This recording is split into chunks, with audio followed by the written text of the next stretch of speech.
हरे Krishna everyone. आज हम श्रीमद् भगवत गीता के 10वें अध्याय को समराइज करने जा रहे हैं। एक बार इसकी दोहराई करने जा रहे हैं।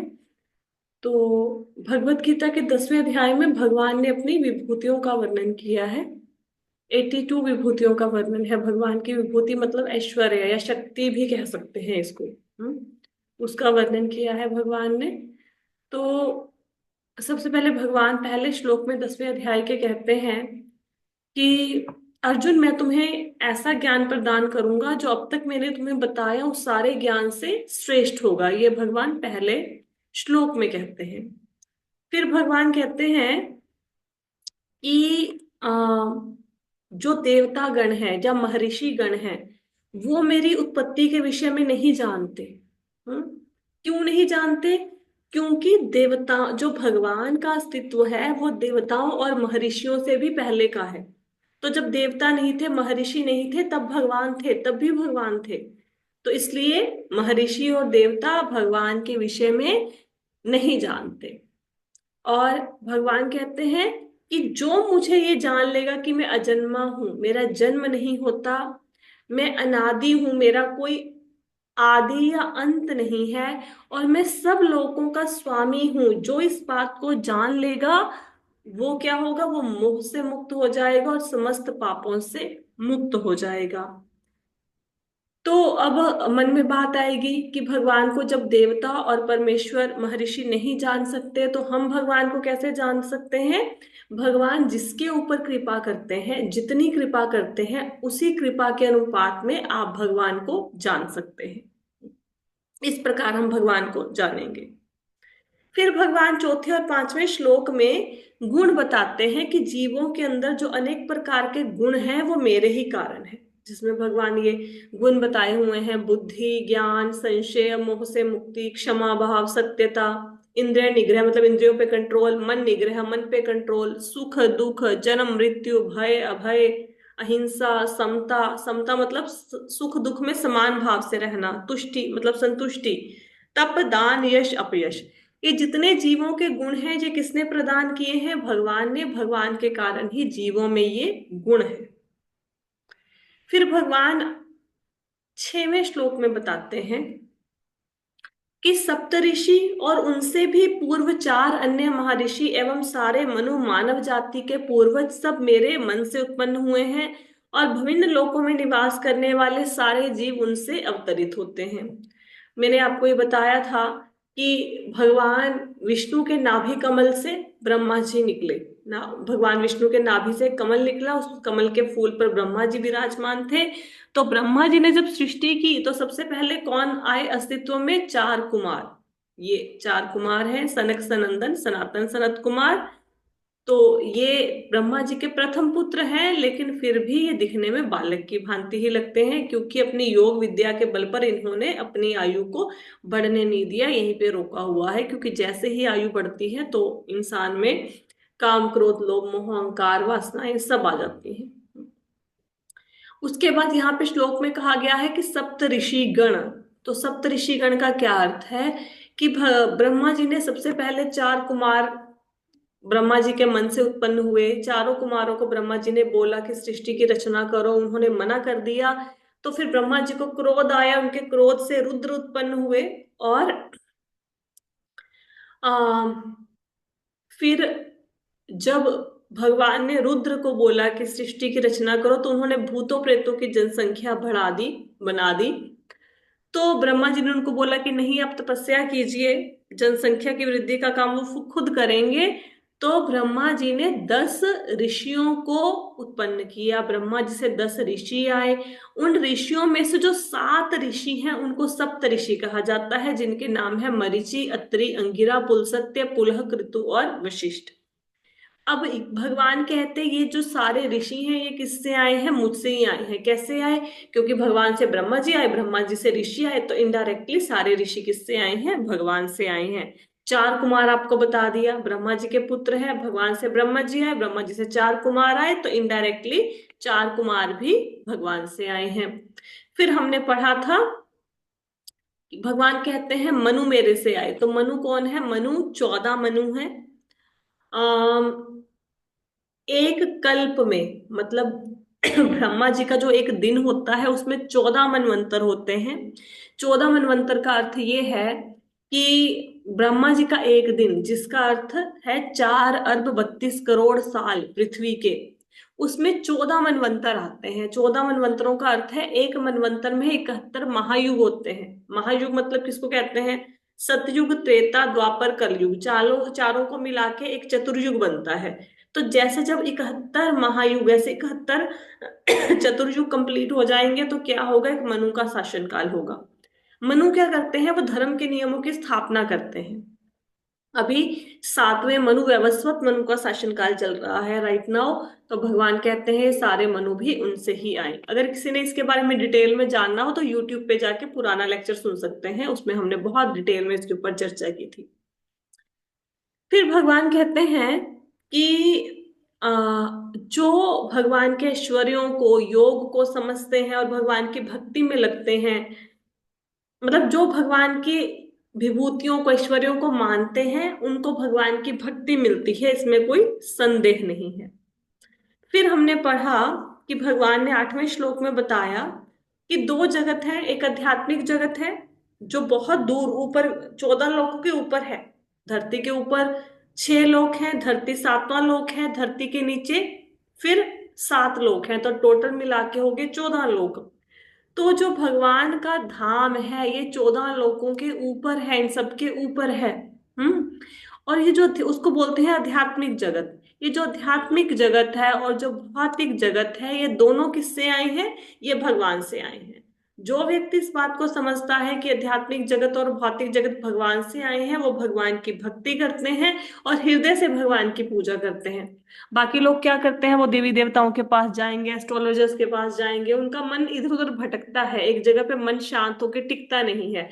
जब किसी को पता लग जाए कि आध्यात्मिक जगत, भौतिक जगत सब कुछ भगवान से आया, सारे देवी देवता भगवान से आए, तो वो सोचता है फिर मैं देवी देवताओं के पास क्यों जाऊं, किसी और की पूजा क्यों करूं, मैं सीधे भगवान की पूजा क्यों ना कर लूं। तो वो भगवान की भक्ति में मन लगाते हैं। फिर 9वें श्लोक में भगवान ने बताया कि जो भगवान के शुद्ध भक्त होते हैं वो क्या करते हैं, उनके लक्षण क्या है? शुद्ध भक्तों के लक्षण ये हैं कि वो अपना पूरा जीवन भगवान की सेवा में बिताते हैं। और वो जब आपस में मिलेंगे तो क्या बातें करेंगे? भगवान के बारे में बात करेंगे, एक दूसरे को ज्ञान देंगे भगवान के बारे में। जैसे अगर कोई व्यक्ति बहुत ज्यादा धन कमाने की इच्छा रखता हो, तो जब भी वो किसी और व्यक्ति के पास जाएगा तो धन की बात करेगा। जिसको मूवीज में इंटरेस्ट हो वो दूसरे व्यक्ति के पास बैठ के सिर्फ मूवीज की बात करेगा। जिसको मैच में इंटरेस्ट हो वो सारा दिन बैठ के दूसरे व्यक्ति के पास मैच की बातें करेगा। जिसको राजनीति में इंटरेस्ट है वो राजनीति की बात करेगा दूसरे व्यक्ति से। लेकिन जब भक्त आपस में मिलते हैं तो ये पॉलिटिकल बातें, संसारी बातें कुछ नहीं होती, वो आपस में भगवान कृष्ण की बात करते हैं और इनसे उनको आनंद मिलता है। फिर 10वें श्लोक में भगवान ने बताया कि भगवान तक पहुंचने की सीढ़ी क्या है। भगवान तक पहुंचने की सीढ़ी है भगवान की सेवा करना। जो भगवान की सेवा करेंगे भगवान उनको ज्ञान देंगे। कौन सा ज्ञान? अब हम कहें कि हमें भगवान के पास जाना है, ठीक है, बिल्कुल जाना है। तो भगवान के पास पहुंचेंगे कैसे? ये ज्ञान कौन देगा कि भगवान के पास जाना कैसे है? ये ज्ञान भगवान प्रदान करेंगे। भगवान कब ये ज्ञान आपको देंगे? जब आप भगवान की सेवा करेंगे। तो आप भगवान की सेवा करते हैं, बदले में भगवान आपको ज्ञान देते हैं। वो ज्ञान जिसके द्वारा आपको नॉलेज हो जाती है कि भगवान तक पहुंचने की सीढ़ी क्या है, भगवान तक पहुंचने का मार्ग क्या है। फिर 11वें श्लोक में भगवान बताते हैं कि जब भगवान किसी के हृदय में वास करते हैं तो उसके हृदय से सारे अंधकार को, अंधकार कौन सा? अज्ञान रूपी अंधकार को भगवान दूर कर देते हैं। जिसके हृदय में भगवान है उसके हृदय में अज्ञान रुक ही नहीं सकता। ठीक है, ये बताया। फिर अर्जुन ने, जब ये 4 श्लोक जो 8 से लेके 11 तक के श्लोक हैं, इनको चतुर्श्लोक की गीता कहा जाता है, संपूर्ण भगवत गीता का सार है ये 4 श्लोकों को सुनने के बाद अर्जुन ने भगवान को परम सत्य स्वीकार कर लिया। कृष्ण को भगवान के रूप में स्वीकार कर लिया इन 4 श्लोकों को सुनने के बाद। और भगवान से अर्जुन ने कहा कि आप परम धाम हैं। परम धाम मतलब आपके सब धाम वो होता है जिसका कोई व्यक्ति आश्रय लेता है। जिसका सहारा लेता है कोई व्यक्ति। तो हम सब मुसीबत में किसका सहारा लेते हैं? भगवान का ही लेते हैं ना। तो भगवान ही परम धाम है, भगवान ही सबसे पवित्र है, क्योंकि भगवान अनेकों जन्मों के पापों को क्षण भर में नष्ट कर देते हैं। और भगवान ही परम सत्य है। परम सत्य कौन? भगवान कृष्ण। और भगवान को अर्जुन कहते हैं कि आप नित्य हैं, दिव्य हैं, अजन्मा है, महान है। लेकिन ये अर्जुन इसलिए ये सारी बातें नहीं कर रहे क्योंकि वो, समझो कि भगवान उनके सामने भी खड़े हैं, अर्जुन के सामने, और अर्जुन को लग रहा है कि चलो बटरबाजी करते हैं, मक्खन लगाते हैं, ऐसा नहीं है। वो कहते हैं सिर्फ मैं चापलूस, ये चापलूसी के कारण नहीं अर्जुन ऐसा कह रहे हैं भगवान की। भगवान कहते हैं, अर्जुन कहते हैं कि सिर्फ मैं ये नहीं मानता कि आप भगवान हो, ये बात को और लोग भी मानते हैं। कौन मानते हैं? नारद मुनि, असित मुनि, देवल मुनि, व्यास देव जैसे महान मुनि हैं जो कहते हैं कि कृष्ण ही भगवान है। और अब तो आपने खुद ने मुझसे कह दिया कि मैं ही भगवान हूं, तो हे कृष्ण, मैं आपको भगवान के रूप में स्वीकार करता हूं। अब अर्जुन ने भगवान को, कृष्ण को भगवान के रूप में स्वीकार कर लिया। अब इसके बाद क्या कहते हैं, आ, अर्जुन कहते हैं कि आपने मुझसे जो कुछ कहा मैं उसको सत्य मानता हूं, कि ना तो देवता ना ही राक्षस आपके स्वरूप को समझ सकते हैं। अब कोई, देखो, कृष्ण भगवान है, ये वही व्यक्ति बात मानेगा जिसकी भगवान में श्रद्धा है। किसी और के पास जाके आप बोलोगे कृष्ण भगवान है, वो कहेंगे मैं कृष्ण को भगवान क्यों मानूं, भगवान तो दुर्गा देवी है। कोई कहेगा गणेश जी भगवान है, कोई बोलेगा अग्निदेव भगवान है। तो जिसकी श्रद्धा है वही भगवान को भगवान के रूप में स्वीकार करेगा, कृष्ण को भगवान के रूप में। तो यहाँ पे अर्जुन ने भगवान की कही हुई सब बातों को सत्य माना। ये नहीं कहा कि तुम तो मेरे फ्रेंड हो, मेरे सामने खड़े हो, और तुम मुझे बोल रहे हो कि मैं भगवान हूं, ऐसा कैसे हो सकता है? नहीं। अर्जुन की श्रद्धा है, अर्जुन भगवान का भक्त है। तो अर्जुन ने कहा कि कृष्ण, मैं स्वीकार करता हूं कि आप भगवान हैं, और देवता, असुरगण, ये सब आपके रूप को नहीं समझ सकते। हम्म।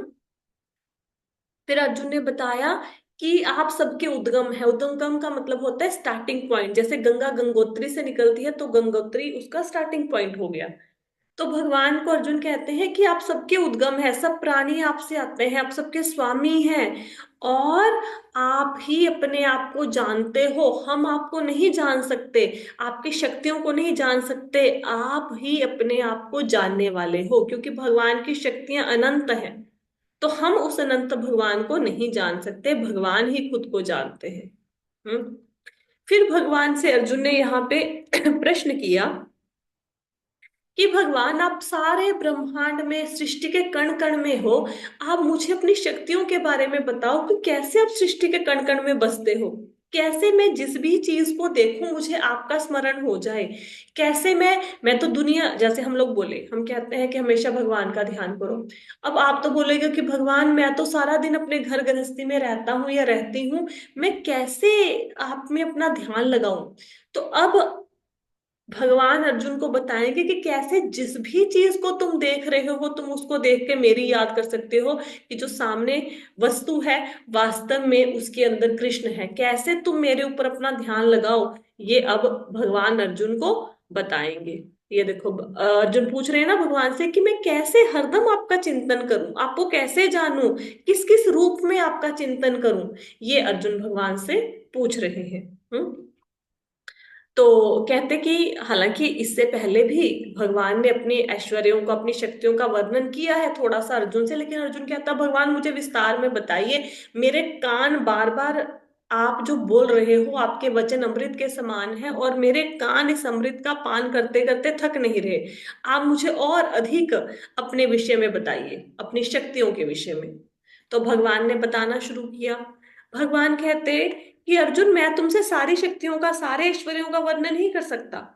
हाँ, मैं तुमसे अपनी मुख्य मुख्य शक्तियों का वर्णन करूंगा, क्योंकि मेरा ऐश्वर्य तो असीम है। अब असीम का वर्णन मैं कैसे करूं तुमसे? तो मेन मेन शक्तियों का वर्णन भगवान यहाँ पे अर्जुन से कर रहे हैं।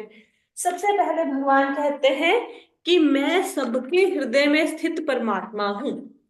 तो यहाँ पे सर्वभूताशय का अर्थ हमने क्या लिया था? भगवान कहते हैं आ, कि जितने, ये देखो, जो कारणोदक्षय विष्णु है, गर्भोदक्षय विष्णु है, क्षीरोदक्षय विष्णु है, इस रूप में भगवान सब जगह पे विराजमान है। अब आपने देखा होगा, मैंने आपको बताया था कि हम सबके हृदय के अंदर, इवन छिपकली, कॉकरोच, घोड़ा, बिल्ली, गाय, सबके अंदर परमात्मा रूप में भगवान स्थित है। तो भगवान सब जीवों के अंदर है क्षीरोदक्षी विष्णु के रूप में। और भगवान ही समस्त जीवों जीवों के आदि, मध्य और अंत है। भगवान ही कारणोदक्षय विष्णु के रूप में सृष्टि, असंख्य ब्रह्मांडों का निर्माण करते हैं, और गर्भोदक्षय विष्णु के रूप में उस ब्रह्मांड में प्रवेश करते हैं, और क्षीरोदक्षय विष्णु के रूप में हर एक व्यक्ति के हृदय में निवास करते हैं। अब अगर किसी ने फर्स्ट टाइम ये क्लास लगाई होगी तो उसके सिर के ऊपर से ये बातें जा रही होंगी, पर कोई बात नहीं, आप सुनते रहिए। ये चर्चा यहाँ पे चलती रहती है कि विष्णु कौन कौन है। आगे ये देखो, अच्छा मैंने बताया था इस क्लास में भी आपको, ये महाविष्णु है। महाविष्णु कैसे पहचानेंगे? उनके पास लक्ष्मी जी नहीं होती, ठीक है, और वो शेषनाग भी नहीं होता महाविष्णु के पास।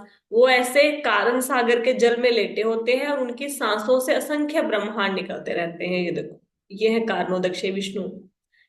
फिर ये सृष्टि का थोड़ा सा आपको समझाया था, लेकिन अभी तो इतना समय नहीं है, आज तो इस चक्र को नहीं समझा पाएंगे। किसी दिन वैदिक कॉस्मोलॉजी करेंगे तो उस दिन ये इसको समझाएंगे, यूनिवर्स को। उसके बाद गर्भोदक्षय विष्णु। गर्भोदक्षय विष्णु की क्या पहचान है? इनके पास लक्ष्मी जी भी होंगी, शेषनाग भी होंगे, और इनके नाभि से कमल का फूल निकल रहा होगा जिसपे ब्रह्मा जी विराजमान होंगे। ये गर्भोदक्षय विष्णु है। उसके बाद क्षीरोदक्षय विष्णु है। क्षीरोदक्षय विष्णु कौन है? इनके पास आपको लक्ष्मी जी नजर नहीं आएंगी, ये शेषनाग भी नजर नहीं आएंगे। इनका चतुर्भुज रूप होगा, और ये हर व्यक्ति के हृदय में विराजमान है। ये है क्षीरोदक्षय विष्णु।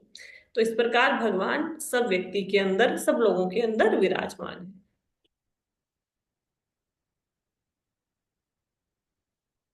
बहुत अच्छी अच्छी बातें मैंने बताई थी आपको जब हम इसका व्याख्या कर रहे थे इस श्लोक की, लेकिन अभी उन सब बातों को दोहरा नहीं सकते क्योंकि फिर ये तो रिवीजन का हमारा सेशन है।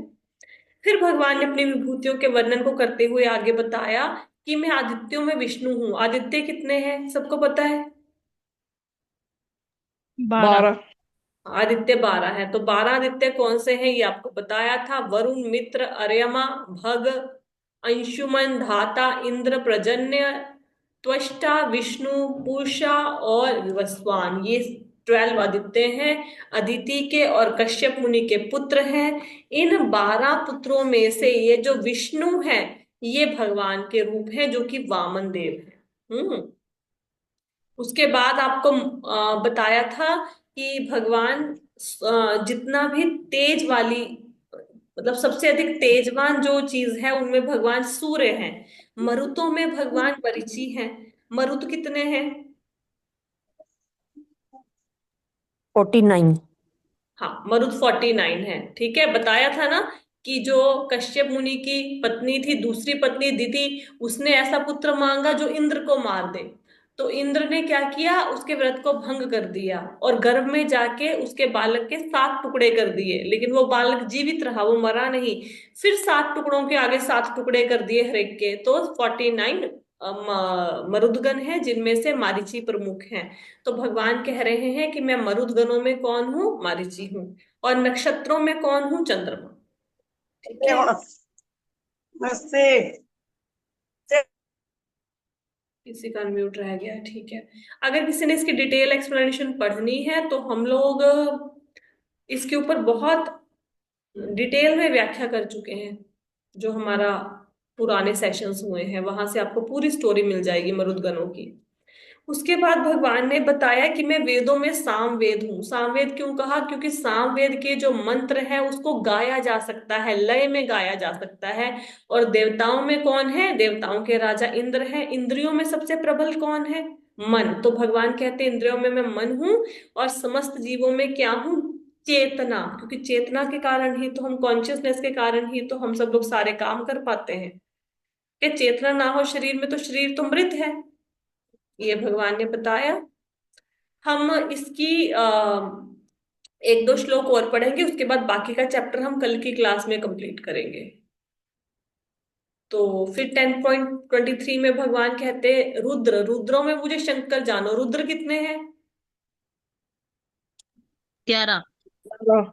11 रुद्र हैं, उनमें सबसे प्रमुख है शिव। तो भगवान कहते हैं रुद्रों में मुझे शंकर जानो, यक्षों में मैं कुबेर हूँ। यक्ष कौन होते हैं? ना वो देवता होते हैं, ना वो मनुष्य होते हैं। बीच की जो होती है एक बीच की कड़ी, वो यक्ष होते हैं। उनके पास कई मायावी शक्तियां होती हैं। यक्षों का राजा कौन है? कुबेर। तो भगवान कहते हैं यक्षों में तुम मुझे कुबेर जानो, वसुओं में मैं अग्नि हूँ। वसु कितने हैं?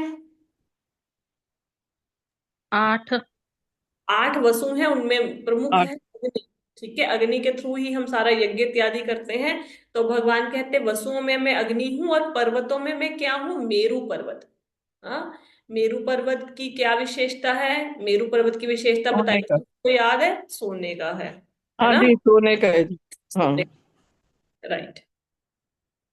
ये वसुओं के नाम दिए हुए हैं, तो इसमें अग्नि प्रमुख है। इसके बाद भगवान नेक्स्ट में कहते हैं कि मुझे पुरोहितों में बृहस्पति जानो। जितने भी पुरोहित हैं उनमें मुख्य कौन है? देवताओं के पुरोहित। देवताओं के पुरोहित का क्या नाम है? बृहस्पति। तो भगवान कहते हैं कि मैं देवताओं के पुरोहित जो बृहस्पति है, पुरोहितों में सबसे मेन है वो मैं ही हूँ। और सेना नायकों में मैं कार्तिकेय हूँ। तो देवताओं का सेनापति कौन है? कार्तिकेय जी। कैसे बने सेनापति? तारकासुर को मारकर। ठीक है, पूरा शिव विवाह के साथ ये कथा आपको सुनाई गई थी जब 10.24 की व्याख्या हुई थी। और भगवान कहते हैं समस्त जलाशयों में मैं समुद्र हूं। तो जितने भी पानी के स्रोत हैं उनमें सबसे बड़ा कौन सा है? समुद्र। तो भगवान कहते हैं समस्त जलाशयों में मैं कौन हूं? समुद्र हूं। फिर भगवान कहते हैं कि महर्षियों में मैं भृगु हूँ। भृगु मुनि कौन? जिन्होंने भगवान की छाती पर लात मारी थी, पैर मारा था, उसका निशान अब भी भगवान के हृदय पे है। तो भृगु मुनि है, भृगु मुनि बहुत महान है। और वाणी में कौन है? वाणी में वो ओमकार है। सबसे दिव्य ध्वनि कौन सी है? ओमकार। ओमकार से ही सारे मंत्र शुरू होते हैं। ओम नमो भगवते वासुदेवाय, ओम नमः शिवाय। तो वाणी में भगवान कहते हैं मैं ओमकार हूँ। यज्ञों में कौन सा यज्ञ हूँ? जप यज्ञ। क्योंकि जप यज्ञ में अहिंसा होती है, हिंसा नहीं होती, जानवर की बलि नहीं दी जाती। और जो नाम यज्ञ है, नाम जप है, इसका लाभ पक्का मिलना ही मिलना है, इसमें कोई डाउट नहीं है। और अचल चीजों में, जो चीजें नहीं चल सकती, उनमें भगवान में कहते मैं कौन हूं? हिमालय पर्वत हूं। ठीक है, तो आज हम 25 तक श्लोक ही करेंगे। कल की क्लास में हम लोग ये पूरे 42 तक श्लोकों को कंप्लीट करेंगे। ठीक है, तो आज की क्लास में किसी का कोई क्वेश्चन है? माता जी, माता इसको जी। अपलोड कर देना मैं बस। अपलोड कर दूंगी। हाँ। माता जी। हाँ जी। माता जी, जैसे आपने अभी पहले भी बताया था मेरू पर्वत सोने का है ना। तो हम्म। वो उसकी विशेषता है। तो जो हम भक्ति शास्त्री कर रहे हैं उसमें ना प्रभु जी ने बताया था मेरू पर्वत चल है, जैसे बाकी पर्वत अचल है, वो चल है। तो वो मेरे चल पर्वत के कैसे है? पहले पर्वतों के ना पंख होते थे। ये देवराज इंद्र ने सब पर्वतों के पंख काट डाले। जो हिमालय पर्वत है इसके पंख नहीं, ये चल नहीं सकता, लेकिन मेरू पर्वत चल सकता है। पर्वत भी चलते थे। चलते क्या थे? पर्वत उड़ते भी थे। तो वो अचल नहीं है, मेरू ठीक है पर्वत माता जी। चल है। ठीक है, इसलिए तो भगवान ने जब अचल का नाम लिया तो हिमालय बोला, खुद को यहाँ पे मेरू पर्वत नहीं बोलता, क्योंकि मेरू पर्वत चल है। ठीक है मैम। माता जी। मैम। जी। हेलो। Mono ma'am. हाँ जी, हाँ जी। मेरा मौसी का तबीयत थोड़ा खराब है, मैं हॉस्पिटल में है। फ्राइडे से लेके हॉस्पिटल में है। सब लोग थोड़ा प्रार्थना कीजिएगा मेरा मौसी के लिए। माँ का सिस्टर 72 एजड है। थोड़ा निमोनिया का प्रॉब्लम है, हॉस्पिटल में है। मैं थोड़ा सब लोग मिलके प्रार्थना करना है। Right, right. नहीं, नहीं, नहीं, sure, we will pray for you, pray for your ठीक है। ठीक है माता जी, करेंगे। Okay. Okay, thank you. Thanks a lot. Master.